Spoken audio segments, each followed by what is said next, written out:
Same ही है, हम दोनों का तो सेम ही एम है ना, इसीलिए दोनों का भगवान में ही वो है। दोस्तों, जब एक तरफ वैराग्य हो और दूसरी तरफ देश का सबसे बड़ा न्यायतंत्र, तो कहानी का हैरान करना तय है। IIT वाले बाबा, वो नाम जिसने अपने गहरे ज्ञान और आध्यात्म से सबको अपना मुरीद बना लिया था। जब उन्होंने सन्यास छोड़कर गृहस्थ जीवन में कदम रखा तो लोगों को लगा कि यह एक बेहद साधारण सी शुरुआत होगी, लेकिन अब उनकी पत्नी की पहचान को लेकर एक ऐसी बात सामने आई है जिसने बड़े बड़े जानकारों के होश उड़ा दिए हैं।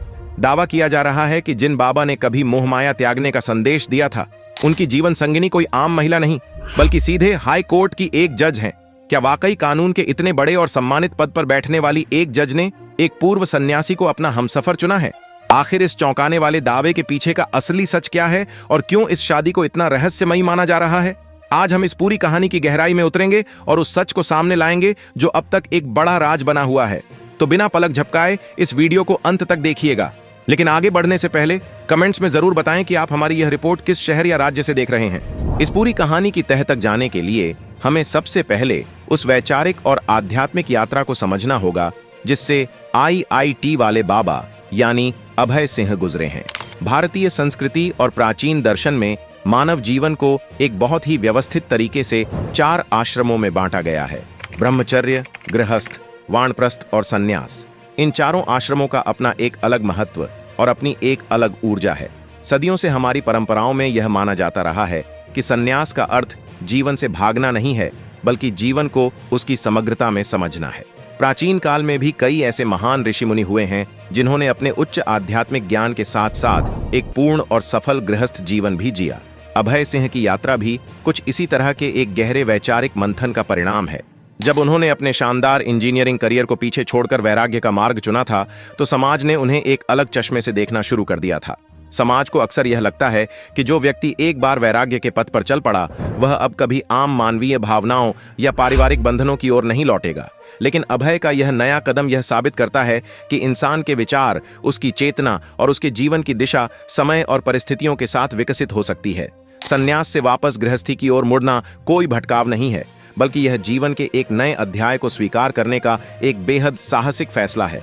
इस फैसले ने इस बात को फिर से स्थापित किया है कि अध्यात्म आपको जीवन की सच्चाइयों से दूर नहीं करता बल्कि आपको उन्हें और भी ज्यादा गहराई से जीने की कला सिखाता है। अभय सिंह का प्रभाव युवाओं पर इतना गहरा क्यों पड़ा?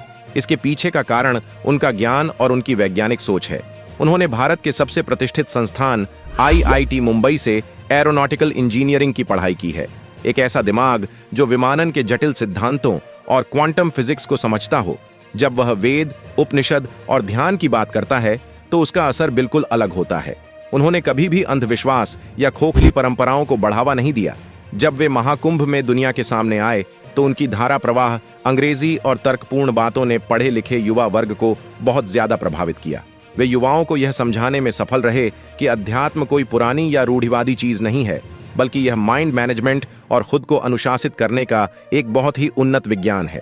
इसी कारण से जब उन्होंने अपनी जिंदगी का एक इतना बड़ा और व्यक्तिगत फैसला लिया यानी विवाह करने का, तो हर कोई यह जानने के लिए बेहद उत्सुक हो गया कि आखिर वो कौन सी महिला होगी जो इस स्तर के एक कुशाग्र और आध्यात्मिक मस्तिष्क के साथ तालमेल बिठा सकेगी।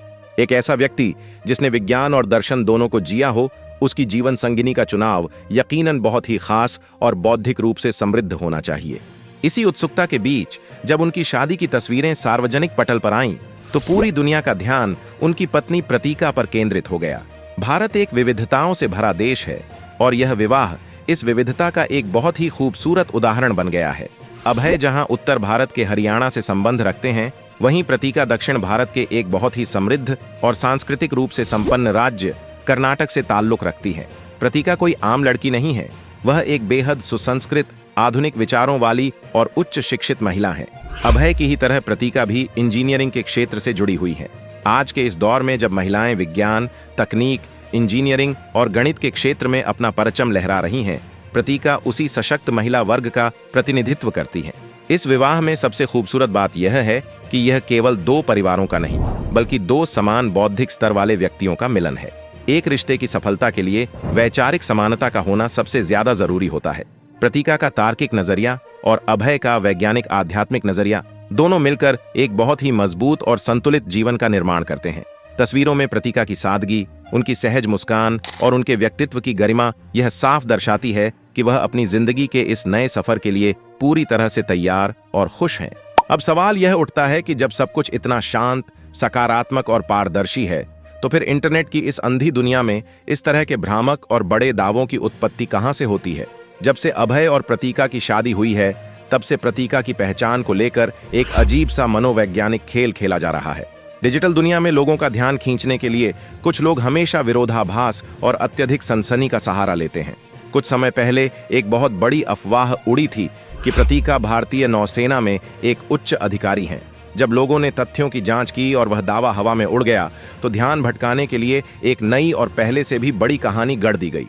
अब अचानक यह दावा आग की तरह फैलाया जा रहा है कि प्रतीका किसी भी आम पेशे से नहीं, बल्कि सीधे तौर पर हाई कोर्ट की एक जज है।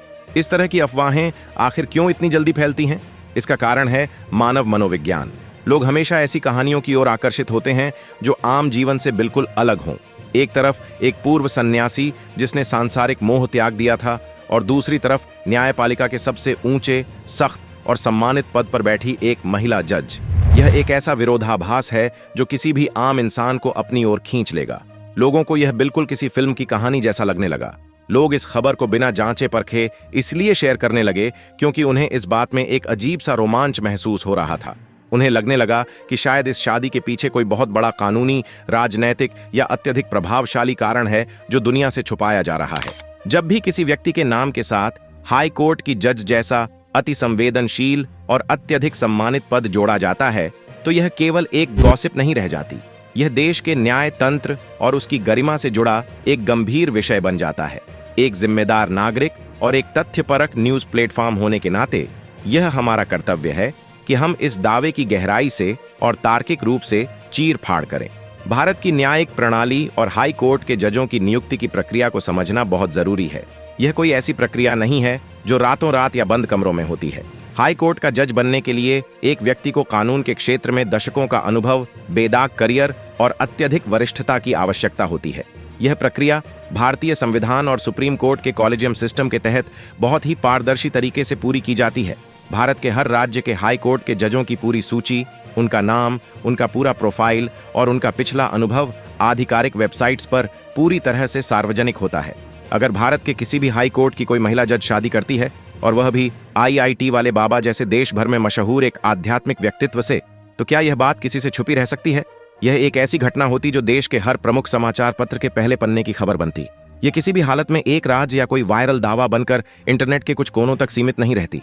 जब हमने अपनी टीम के साथ इस पूरे दावे की गहराई से पड़ताल की, न्यायिक रिकॉर्ड्स खंगाले और तथ्यों की कसौटी पर इस खबर को परखा, तो जो सच सामने आया वह पूरी तरह से स्पष्ट था। वर्तमान में भारत के किसी भी हाई कोर्ट में प्रतीका नाम की कोई भी महिला जज के पद पर कार्यरत नहीं है। यह दावा पूरी तरह से एक मनगढ़ंत, हवाई और निराधार अफवाह है जिसका जमीनी हकीकत से दूर दूर तक कोई लेना देना नहीं है। लेकिन इंटरनेट पर फैलाई जा रही इस तरह की भ्रामक खबरों ने यह साबित कर दिया है कि कुछ लोग सिर्फ लोगों का ध्यान खींचने के लिए तथ्यों को किस हद तक तोड़ मरोड़ सकते हैं। पहले उन्हें नेवी ऑफिसर बताया गया और अब हाई कोर्ट की जज। यह दर्शाता है कि एक समझदार और पढ़ी लिखी महिला की पहचान को लेकर किस तरह की गैर जिम्मेदाराना अफवाहें फैलाई जा रही हैं। यह न केवल उस महिला और उनके परिवार के लिए मानसिक परेशानी का कारण बनता है, बल्कि यह हमारे समाज की उस मानसिकता को भी दर्शाता है जहां हम किसी भी बात पर बिना सोचे समझे यकीन कर लेते हैं। हमें यह समझना होगा कि किसी भी व्यक्ति का अपना एक निजी प्रोफेशन होता है और उसकी सफलता का सम्मान किया जाना चाहिए, न कि उसे किसी झूठे और काल्पनिक ओहदे के नीचे दबा दिया जाना चाहिए। आज के डिजिटल युग में निजता सबसे बड़ा संकट बन गई है।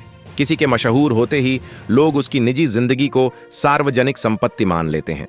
अभय सिंह और प्रतीका ने भी बिना किसी दिखावे के सिर्फ अपने परिवार और करीबियों की मौजूदगी में बेहद सादगी से शादी की थी। वे बस शांति से अपनी इस नई जिंदगी की शुरुआत करना चाहते थे, लेकिन बाहरी दुनिया और डिजिटल मंचों ने उनके इस बेहद व्यक्तिगत और पवित्र फैसले को एक सार्वजनिक चर्चा और अफवाहों का केंद्र बना दिया। किसी के निजी जीवन में इस तरह से ताक झांक करना और उनके पेशे को लेकर रोज नई नई झूठी कहानियां गढ़ना किसी भी दृष्टिकोण से सही नहीं ठहराया जा सकता। हर इंसान को, चाहे वह कितना भी मशहूर क्यों न हो, अपनी तरह से अपना जीवन जीने और अपनी निजता बनाए रखने का पूरा संवैधानिक और मानवीय अधिकार है। अभय और प्रतीका की इस नई शुरुआत को हमें उसी सम्मान, प्रेम और सकारात्मकता के साथ देखना चाहिए जिसकी उम्मीद हम खुद अपने लिए करते हैं। यह समय उन पर झूठे दावों का बोझ डालने का नहीं, बल्कि उन्हें उनके भविष्य के लिए शुभकामनाएं देने का है।